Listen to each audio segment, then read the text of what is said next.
Muito bem, nós estamos aqui para mais esse programa, nesse canal do YouTube, onde nós estamos gravando cada capítulo do Novo Testamento. O Novo Testamento possui 260 capítulos e no final você terá um vídeo comentário, onde você pode seguir sistematicamente ou de repente, olhar independente cada capítulo. Você tem curiosidade de conhecer o capítulo 3 de João, que é o que nós vamos falar hoje, você pode acessar esse programa independente dos outros.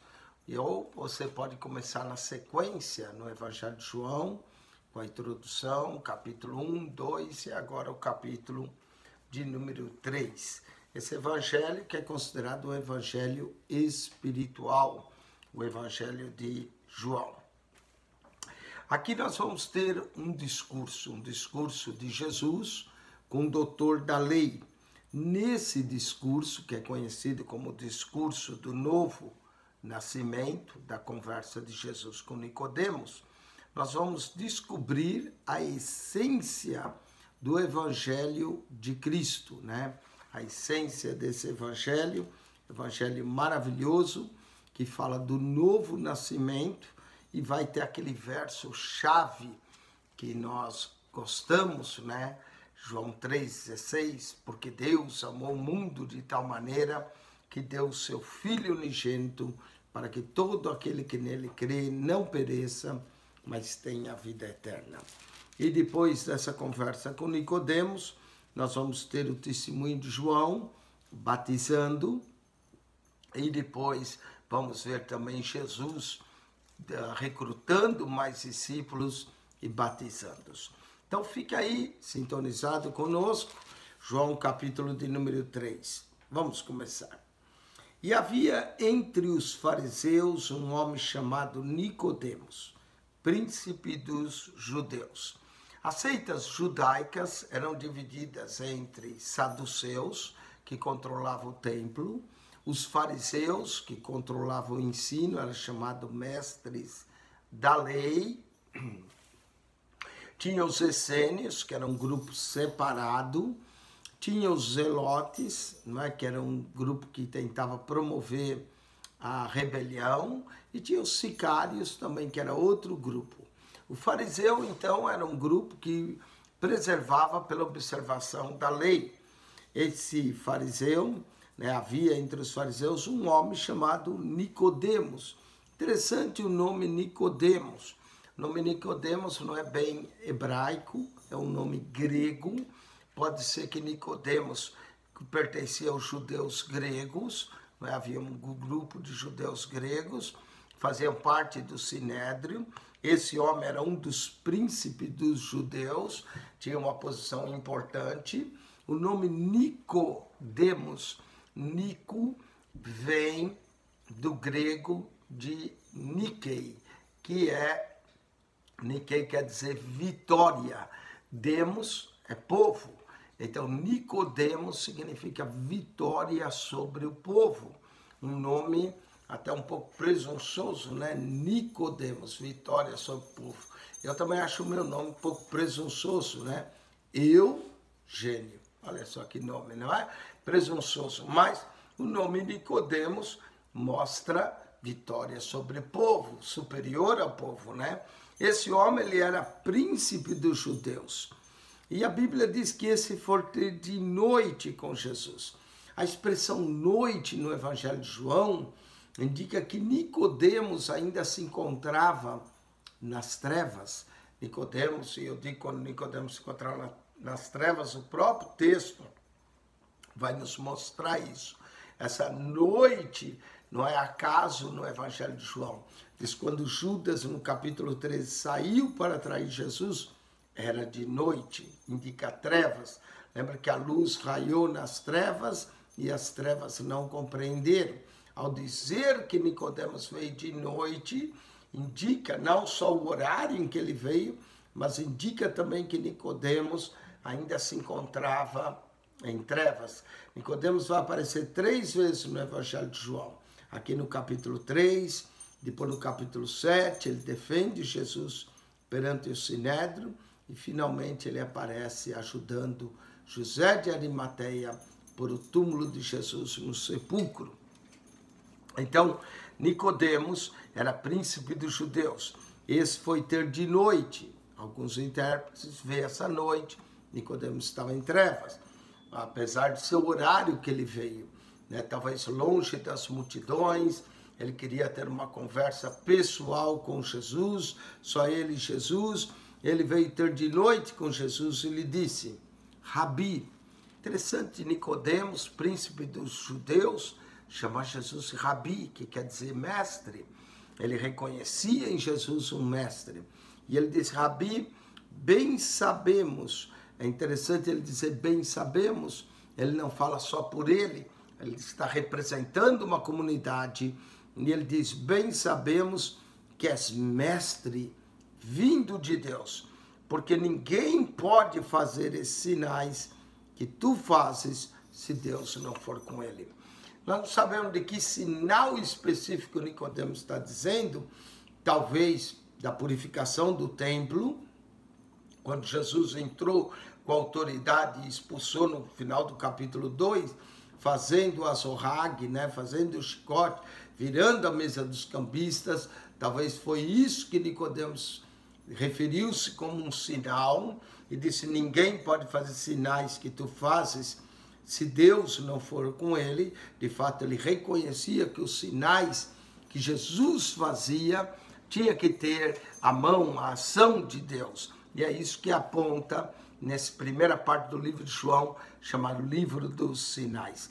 Apesar de Nicodemos ter elogiado a Jesus, ter dito: Rabi, bem sabemos que és mestre vindo de Deus, porque ninguém pode fazer sinais que tu fazes se Deus não for com ele. Jesus ouve esse elogio de Nicodemos. Jesus podia ter uma resposta assim: oh, que bom, Nicodemos, que você reconhece e as autoridades reconhecem que eu sou mestre. Mas não foi o que Jesus falou. Jesus, ao olhar por Nicodemos, ele viu além daquilo que os olhos humanos podem ver. Tem a ver com o final do capítulo 2, que diz que ele não necessitava que alguém testificasse do homem, porque ele bem sabia que havia no homem. Então Jesus viu além, Jesus viu a condição em que Nicodemos se encontrava. Um homem religioso, mas que precisava nascer de novo. Não só Nicodemos, todos nós precisamos ter essa experiência desse novo nascimento com Cristo. Então Jesus respondeu e disse-lhe: na verdade te digo, que aquele que não nascer de novo não pode ver o reino de Deus. Uau!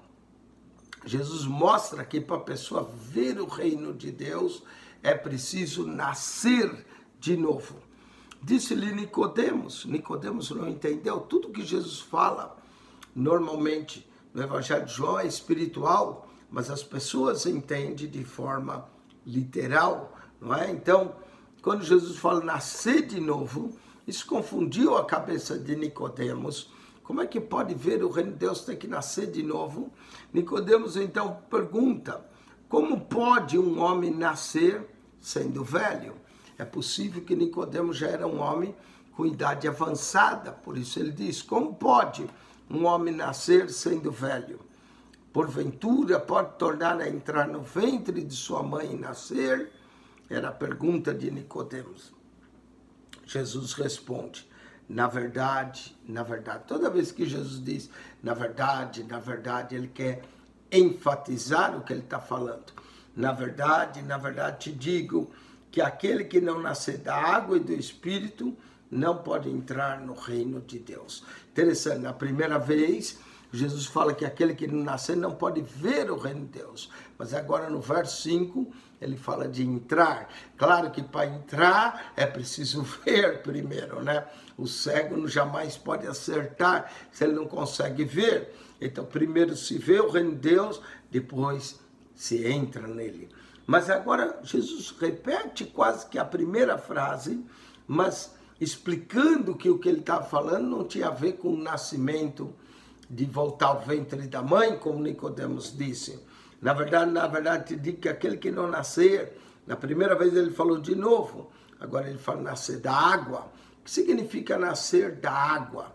Muitos intérpretes, eruditos da Bíblia entendem que o que Jesus está se referindo é ao batismo. Quando a pessoa entra nas águas batismais, e ele então, e batismo significa imersão, que essa pessoa é mergulhada nas águas, é como se ela estivesse sendo sepultada com Cristo, o velho homem sendo sepultado, e depois ele sai das águas, ele nasce novamente, de novo.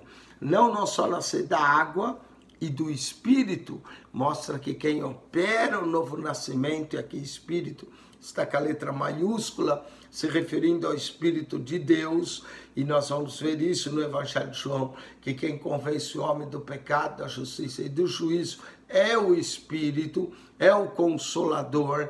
Então, não nascer da água e do Espírito não pode entrar no reino de Deus. Sabe, as coisas de Deus se discernem espiritualmente, e o homem e a mulher só podem entender as coisas de Deus se for pelo Espírito de Deus. Ninguém pode compreender as coisas de Deus a não ser que seja pelo Espírito de Deus. Então Cristo mostra, falando da água, está falando do batismo na água e nascer do Espírito, um mergulhar no Espírito de Deus. Alguns intérpretes também veem como talvez o batismo do Espírito Santo, principalmente com o de Jesus, que ocorreu ao mesmo tempo, o batismo na água e com o Espírito. E João dizia, eu vos batizo com água, mas aquele que vem após mim é mais poderoso do que eu, do qual, me abaixando, não sou digno de desatar as sandálias. Ele vos batizará com o Espírito Santo e com fogo. Então aqui, falando da água e do Espírito, talvez é uma referência ao batismo nas águas e ao batismo com o Espírito de Deus, não pode entrar no reino de Deus. Nós não estamos falando que pessoas que não são batizadas com o Espírito Santo não vão ver o reino de Deus. Não, mas sim, a pessoa precisa ter o Espírito de Deus para nascer de novo, né? Nascer da água e do Espírito. Quem produz o novo nascimento no homem é o Espírito de Deus. Existe também o batismo do Espírito, que é o revestimento de poder, mas aqui está se referindo ao Espírito de Deus, que vem sobre nós e nos mostra o caminho para o reino de Deus. E Jesus vai continuar mostrando para Nicodemos o que ele entendeu estava errado. Jesus diz, o que é nascido da carne é carne, o que é nascido do Espírito é Espírito. Interessante, né? Nós somos, por natureza, pessoas carnais, porque nascemos da carne, mas quando nascemos do Espírito, devemos andar e viver uma vida do Espírito, uma vida espiritual. Eu costumo dizer, há 3 tipos de vida: a vida natural, que é a nossa vida cronológica aqui na Terra, a vida espiritual, que é a nossa vida de comunhão com Deus, não é? E a vida eterna, que nós vamos ver aqui em João 3,16, né? Deus enviou o seu Filho ao mundo para que todo aquele que nele crê não pereça, mas tenha a vida eterna. Então nós vamos falar da vida eterna. Então, vida natural, vida espiritual e vida eterna. Só vai gozar da vida eterna a pessoa que tem uma vida espiritual com Deus. O que é nascido da carne é carne, o que é nascido do Espírito é Espírito. Jesus diz a Nicodemos, não te maravilhes de ter te dito, necessário vos é nascer de novo. Nicodemos estava maravilhado, não é? Ele veio a Jesus, ele não sabia o que ele esperava, ele só queria dizer, Rabi, bem sabemos que esse mestre vindo de Deus, recebe uma resposta que era preciso nascer de novo. E aí Jesus diz, não te maravilhe de ter dito, necessário é nascer de novo. E aí, falando do Espírito, e a palavra no grego é pneuma, que pode ser traduzido por Espírito, ou por ar, ou por vento. Agora parece que há um jogo de palavras. Às vezes nós perdemos um pouco isso, porque Espírito e vento são coisas diferentes para nós na língua portuguesa. Mas no grego, a palavra é pneuma, né? E da onde vem a palavra pneu, onde se enche de ar. e vento também é palavra similar.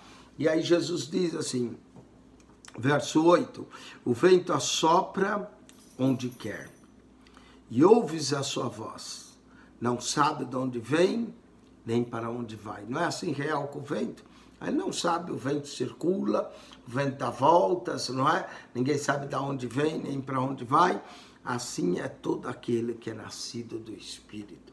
Jesus mostra que a pessoa que é nascida do Espírito, ela é guiada pelo Espírito de Deus, ela já não anda de acordo com a sua vontade, mas é de acordo com aquilo que o Espírito o dirige.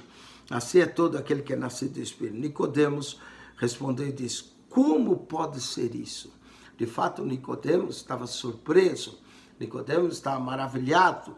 Como pode ser isso? Pergunta o mestre Nicodemos, né? Ao mestre Jesus. Jesus respondeu e disse, tu és mestre de Israel e não sabes isso?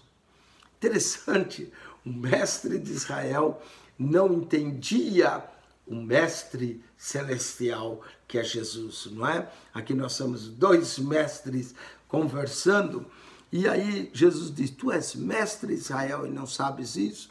De novo Jesus, na verdade te digo, que dizemos o que sabemos e testificamos o que vimos, e não aceitas o nosso testemunho. É interessante esse nosso testemunho. De quem mais Jesus está falando? Será que ele está falando dele, do Pai e do Espírito? Ou será que é uma referência a João, que testificou de Jesus e os judeus não creram? Então ele diz aqui, na verdade, digo que nós dizemos o que sabemos, testificamos o que vimos e não aceitais o nosso testemunho. Aí Jesus vai entrar numa forma profunda, não é? Jesus diz a Nicodemos, se vos falei de coisas terrestres e não cresces, como crereis se vos falar das celestiais? Que coisa maravilhosa, não é? Há muita coisa que Deus ainda quer nos revelar celestiais, mas se nós não conseguimos compreender nem as terrestres, quanto mais as celestiais. E aí Jesus vai começar a dizer acerca da sua morte e ressurreição. Olha só, ora, ninguém subiu ao céu, senão o que desceu do céu. O Filho do Homem que está no céu. Parece que é um jogo de palavras, mas aqui é algo profundo, né? Ninguém subiu ao céu. Claro que nunca ninguém foi lá ao céu, senão o que desceu do céu, que é Jesus, o Filho do Homem. Fala aqui o Filho do Homem, é um termo profético, vem de Daniel 7:13, o Filho do Homem que vem nas nuvens, a quem um ancião de dias lhe dá o cetro para que ele reine. É uma referência profética, mas também fala da humanidade de Jesus, que era humano. Ora, ninguém subiu ao céu, senão que desceu do céu, o Filho do Homem que está no céu. Interessante, o Filho do Homem que está, desceu e está. E aqui parece que indica a ideia de onipresença, né? Apesar de Jesus só estar num lugar ao mesmo tempo ele estava com o Pai, de alguma forma ele mantinha uma comunicação que está no céu. E aqui Jesus vai falar da sua morte. E como Moisés levantou a serpente no deserto, assim importa que o Filho do Homem seja levantado. Números capítulo 21, nós temos a referência que o povo murmurou e aí Deus mandou serpentes abrasadoras. Não é? Aí o povo clamou a Moisés para que Moisés pedisse que Deus tirasse a serpente. E parece que era muito mais fácil Deus tirar, mas Deus decide ensinar uma lição. As serpentes continuaram pecando, mas Deus disse, Moisés, faz uma serpente de bronze e coloca sobre uma haste. E há de ser que todo aquele que for picado e olhar para a serpente será curado. Parece que era mais fácil Deus fazer as serpentes pararem, mas Deus permitiu que as serpentes continuassem picando e eles tinham que implicar em fé. Moisés fez a serpente de bronze, eles tinham que olhar para a serpente de bronze né? E nós sabemos que serpente de bronze não cura ninguém de picado de cobra, a não ser que tivesse um antídoto. Mas o que havia aqui? Havia fé. Eles tinham que olhar para a serpente, e a fé e a obediência ao que Deus falou, e quando fosse picado, ao olhar para a serpente, seria curado. Que ilustração linda e perfeita Jesus usa. Assim como Moisés levantou a serpente, importa que o Filho do Homem seja levantado sobre a terra. Não é? Importa que o Filho do Homem seja levantado. Então, veja bem, eles eram picados por serpente. A serpente é um dos símbolos de Satanás. Gênesis capítulo 3, a serpente era mais astuta. Satanás colocou o seu veneno em nós. Qual o veneno que Satanás nos colocou? O veneno do pecado.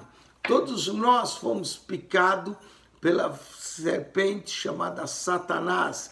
Temos o veneno do pecado em nós. E qual é o segredo para que esse veneno saia de nós? É olhar para o Filho do Homem, Jesus. Assim como os filhos de Israel tinham que olhar para a serpente, nós, ao olharmos para Jesus, pendurado na cruz, lembramos então que Ele é aquele que nos tira esse veneno do pecado. Ilustração tremenda isso aqui. E como Moisés levantou a serpente no deserto, assim importa que o Filho do Homem seja levantado, para que todo aquele que nele crê não pereça, mas tenha a vida eterna. Para que todo aquele que nele crê não pereça, mas tenha a vida eterna. Vida eterna só vem através de Jesus. Lembra que eu falei 3 tipos de vida? Vida natural, que é a que todo mundo tem. Vida espiritual, que é a que nós temos com Deus. E a vida eterna.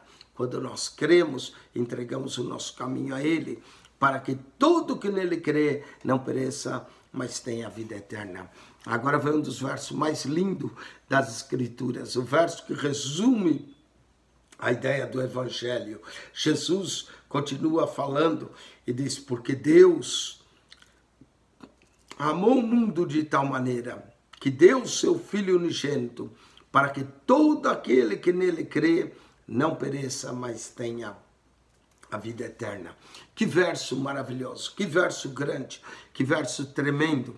Quando eu olho esse verso, eu vejo algumas coisas interessantes. Nós podemos encontrar 5 doutrinas nesse verso. Primeira doutrina, a doutrina de Deus. Porque Deus Pai, amou o mundo de tal maneira que deu o seu Filho unigênito. Segunda doutrina, a doutrina do Filho. O Pai, Deus Pai, dando o seu Filho unigênito, Jesus, para que todo aquele que nele crê não pereça. Crer aqui é substantivo, não é verbo. Crer aqui aparece, então, como esse substantivo, né? Alguns dizem que é verbo, mas outros dizem que é substantivo. Então, é a doutrina da fé. Doutrina do Pai, doutrina do Filho, doutrina da fé. Para que todo que nele crê não pereça. Perecer aqui, a doutrina do inferno. Não pereça o inferno, mas tenha a vida eterna, a doutrina do céu. 5 doutrinas no único verso. Doutrina de Deus Pai, doutrina do Filho unigênito, doutrina da fé, doutrina do inferno, não pereça, mas tenha a vida eterna, doutrina do céu. É o 5º doutrina. Também encontramos 5 verbos aqui. Porque Deus amou, o verbo amar. O mundo de tal maneira que deu, o verbo dar. Quem ama, dá. Deus nos amou, Deus deu o seu Filho unigênito para que todo que nele crer. Crer aqui, alguns veem como verbo, como eu disse, outros como substantivo. Não é crer, esse crer aqui implica uma fé, implicação. Não adianta o Deus nos amar e Deus dar o seu Filho para que nós creiamos e aí não pereça, o verbo perecer, mas tenha o verbo ter a vida eterna. Amor, deu, crer, perecer, ter a vida eterna. Amém? Ainda dizem alguns que esse é o maior verso da Bíblia. Nós temos 13 maiores aqui nesse verso. Eu vou dar os 13 maiores. Por quê? A maior razão. Deus, o maior ser. Amor, a maior virtude. O mundo, a maior porção. De tal maneira, a maior demonstração, que deu o maior presente. Seu filho, o maior representante. Unigênito, o maior sacrifício. Para que todo aquele, a maior oportunidade, que nele crê, a maior fé, não pereça, o maior castigo, mas tenha a maior esperança, a vida eterna, a maior dádiva. Amém? Deus amou o mundo de tal maneira que deu o seu Filho unigênito, para que todo aquele que nele crê não pereça, mas tenha a vida eterna. Que coisa maravilhosa. Verso 17 continua. Porque Deus enviou o seu Filho ao mundo, não para que condenasse o mundo, mas para que o mundo fosse salvo por ele. Esse termo julgamento e condenação é um termo que nós vamos encontrar em todo o Evangelho de João. Mas agora, olha, porque Deus enviou o seu Filho ao mundo, não para que condenasse o mundo, mas para que o mundo fosse salvo por ele. Verso 18. Quem crê nele não é condenado, mas quem não crê já está condenado. Presta atenção, quem não crê em Jesus já está condenado. A pessoa não precisa fazer mais nada para ser condenada, ela já está condenada só pelo fato de não crer em Jesus. Mas quem crê em Jesus não é condenado, mas quem não crê já está condenado, porquanto não crê no nome do unigênito Filho de Deus. Notou quantas vezes a palavra crer aqui aparece? Ó? Verso 15, crer. Verso 16, crer. Verso 17, crer. Verso 18, crer. Não é? 2 vezes no verso 18, crer no Filho unigênito de Deus. Nós somos chamados a crer em Jesus. Mas se não crer nele, já está condenado. Mas se crer, será salvo por ele. Alcança a salvação. Verso 19 diz, a condenação é essa, que a luz veio ao mundo. Está vendo a luz? E os homens amaram mais as trevas. Lembra que Nicodemos veio ter de noite. A luz veio ao mundo, mas os homens amaram mais as trevas. Luz significa santidade. Luz significa entendimento. Luz significa viver com Deus, porque Deus é luz. Mas os homens amaram as trevas. Trevas significa pecado. Trevas significa o príncipe das trevas, Satanás. Ou a pessoa está com Deus, andando na luz, como ele na luz está, ou está em trevas, andando com Satanás. A condenação é essa, que a luz veio ao mundo e os homens amaram mais as trevas do que a luz, porque as suas obras eram más. Porque todo aquele que faz o mal aborrece a luz e não vem para a luz, para que as suas obras não sejam reprovadas.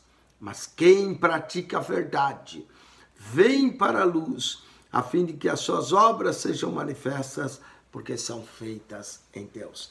Que lição é que entre luz e trevas, que é outro tema de João, não é? Quem pratica o mal está em trevas, não vem para a luz, para que as suas obras são más, permanecem nas trevas. O que faz o mal aborrece a luz e não vem para a luz, para que as suas obras não sejam reprovadas. Mas quem pratica a verdade vem para a luz, a fim de que suas obras sejam manifestas, porque são feitas em Deus.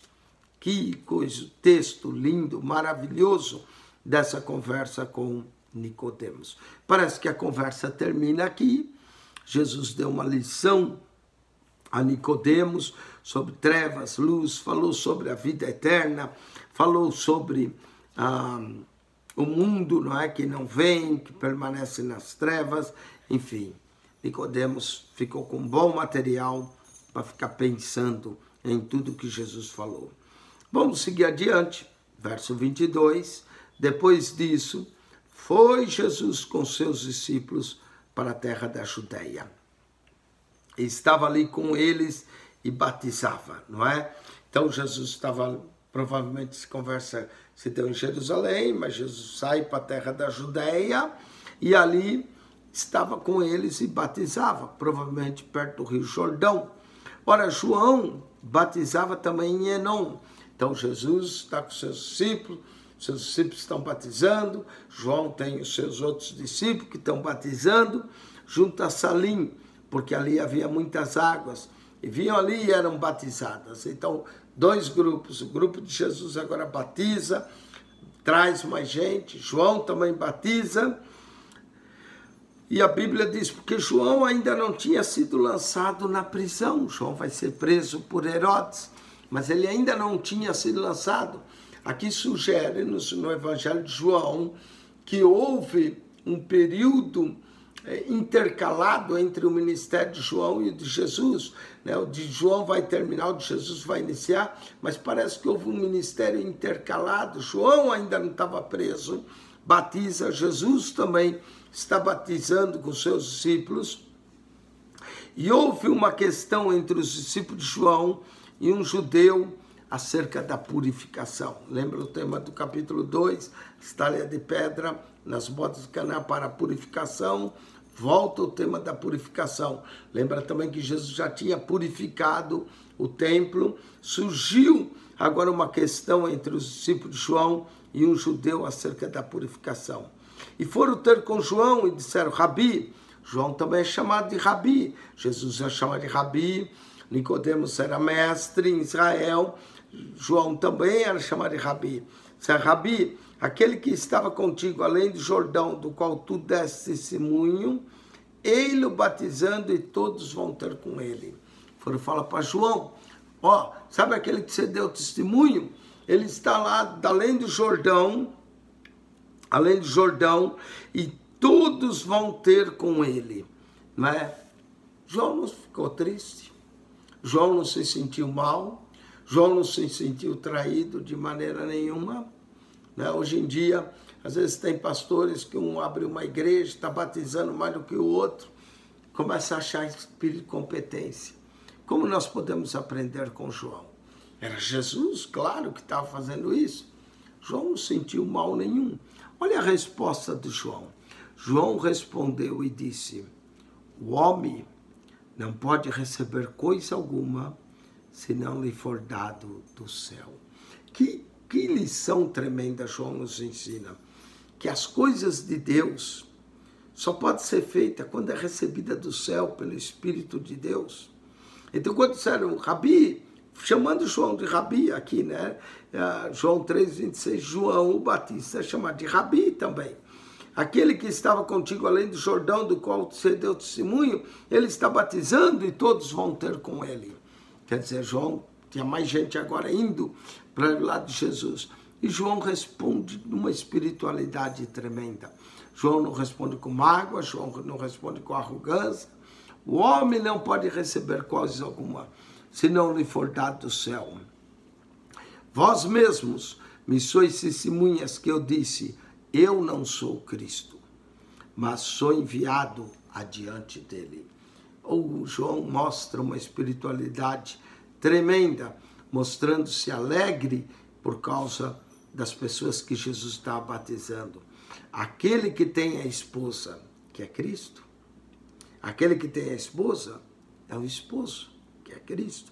A esposa é a igreja, o esposo é Cristo. Aquele que tem a esposa é o esposo. Mas o amigo do esposo, e era o que João era, que lhe assiste e ouve, alegra-se muito com a voz do esposo.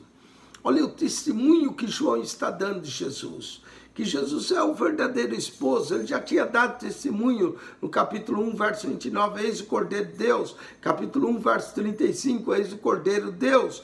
Agora aqui, ele diz, aquele que tem a esposa é o esposo, mas o amigo do esposo lhe assiste, ouve e alegra muito com a voz do esposo. Assim, pois, já está a minha alegria cumprida.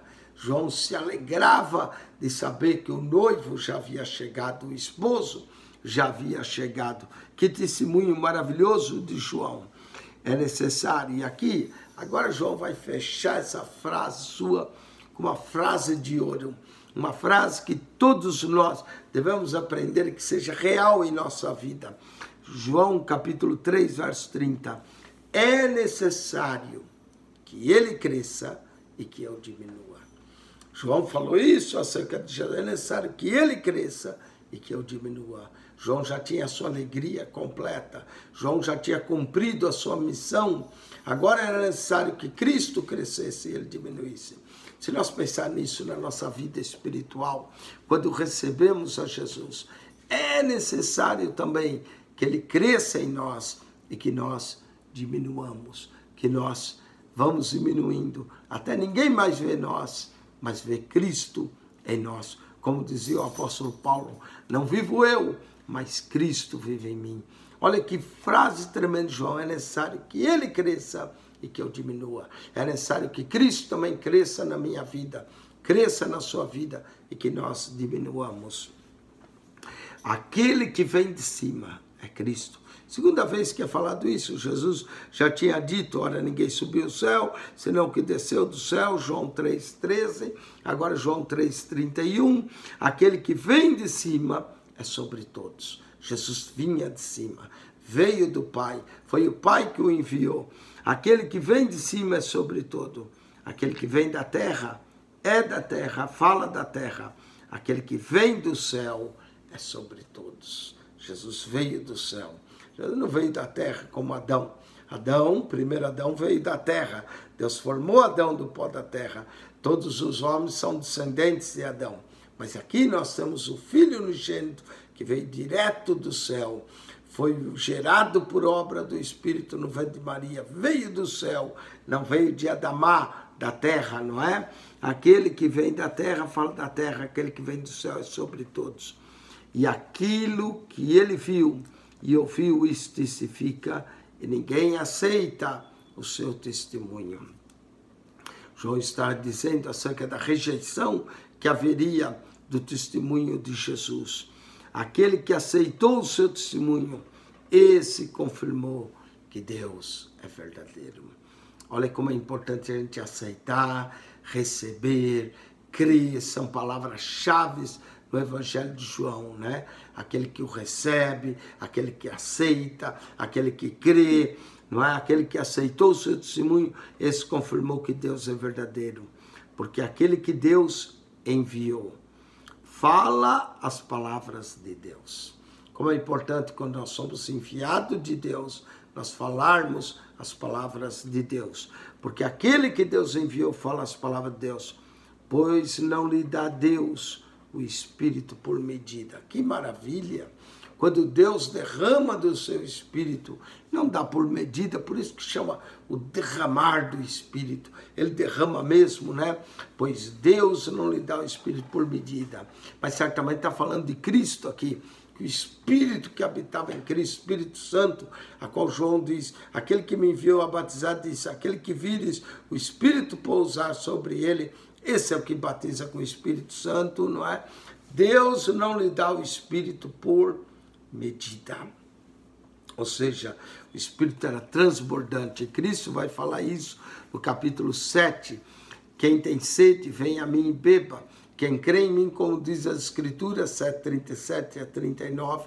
Quem crê em mim, como diz a Escritura, rios de água viva transbordarão do seu ventre. Amém? Isso fala da efusão do Espírito, da manifestação do Espírito, porque Deus, o Espírito não dá por medida. Versos 35 e 36. O Pai ama o Filho. Que relação linda, Pai e Filho. O Pai ama o Filho e todas as coisas entregou nas suas mãos. Todas as coisas foi entregue na mão. Aquele que crê no Filho tem a vida eterna, mas aquele que não crê no Filho não verá a vida, mas a ira de Deus sobre ele permanece. Olha que verso maravilhoso, eu vou ler novamente. Aquele que crê no Filho tem a vida eterna. O segredo da vida eterna é crer no Filho. Aquele que crê no Filho tem a vida eterna. Mas aquele que não crê no Filho não verá a vida. Quer dizer, quem nele crê não é condenado. Quem não crê já está condenado. Verso 18. Agora no verso 36. Aquele que crê no Filho tem a vida eterna. Mas aquele que não crê no Filho não verá a vida, mas a ira de Deus sobre ele permanece. Presta atenção, todas as pessoas estão debaixo da ira de Deus automaticamente. Não é? O pecado atrai a ira de Deus. A única forma de você escapar da ira de Deus, de escapar da condenação, é crer no Filho. Aquele que crê no Filho, quando crê, tem a vida eterna. Vida natural, vida espiritual, vida eterna. Aquele que crê no Filho tem a vida eterna. Mas aquele que não crê no Filho não verá a vida. Não verá a vida eterna. Mas a ira de Deus sobre ele permanece. Presta atenção, meu amigo. Você quer a ira de Deus sobre si? Ou você quer o perdão de Deus? A graça de Deus? A vida eterna que nos é oferecida? Aonde está essa vida? Essa vida está no Filho de Deus. Essa vida está em Jesus. Como é importante a gente receber, a gente aceitar o testemunho de Jesus, a gente crer nesse testemunho. Quem crê no Filho, aquele que crê no Filho, tem a vida eterna. Mas aquele que não crê no Filho, não verá a vida. Que coisa triste. A pessoa, pelo fato de não crer no Filho de Deus, não obter o perdão de Deus, não vai ver a vida. Mas aquele que crê, tem a vida eterna. E aquele que não crê, não verá a vida. E pior, a ira de Deus sobre ele permanece. Para que permanecer debaixo da ira de Deus?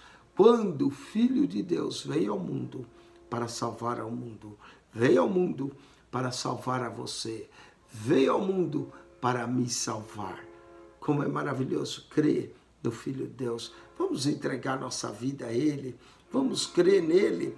Quantas vezes fala isso? Ó, Deus amou o mundo de tal maneira que deu o seu Filho unigênito para que todo que nele crê não pereça, não pereça, não tenha ira de Deus sobre ti, mas tenha a vida eterna. Aquele que crê no Filho tem a vida eterna. O segredo para se ter, para se obter a vida eterna é crer no Filho de Deus. Mas aquele que não crê no Filho não verá a vida, mas a ira de Deus sobre ele permanece. Escapa da ira de Deus. Escapa da condenação eterna. Receba o Filho de Deus. Creia no Filho de Deus. Viva com o Filho de Deus. Tenha a vida eterna no Filho de Deus. Mas quem não tem Filho não tem a vida, e a ira de Deus sobre ele permanece. Oremos. Pai, nós te agradecemos pelo grande e infinito Salvador Jesus, que veio a esse mundo enviado por ti para nos trazer salvação. O Filho de Deus não veio para condenar o mundo, mas veio para que o mundo fosse salvo por ele. É ele que nos dá a vida eterna, é ele que nos livra da ira vindoura, e nós te agradecemos por Jesus. Leva todos aqueles que assistem esse programa a crer em Jesus. Todos que têm sintonizado nesse canal de YouTube para assistir essa explicação, que eles possam ter um encontro verdadeiro com o Filho de Deus, Jesus. Nós te agradecemos, Jesus, por ser o nosso Salvador. Amém. Que a graça de nosso Senhor Jesus Cristo seja contigo. O amor de Deus, nosso Pai, e a rica consolação do Espírito Santo. Quem esteve convosco, pastor Eugênio Piacentini. Assista o capítulo 2 de João. Assista também o capítulo 4, o encontro de Jesus com a mulher samaritana. Deus te abençoe. Amém.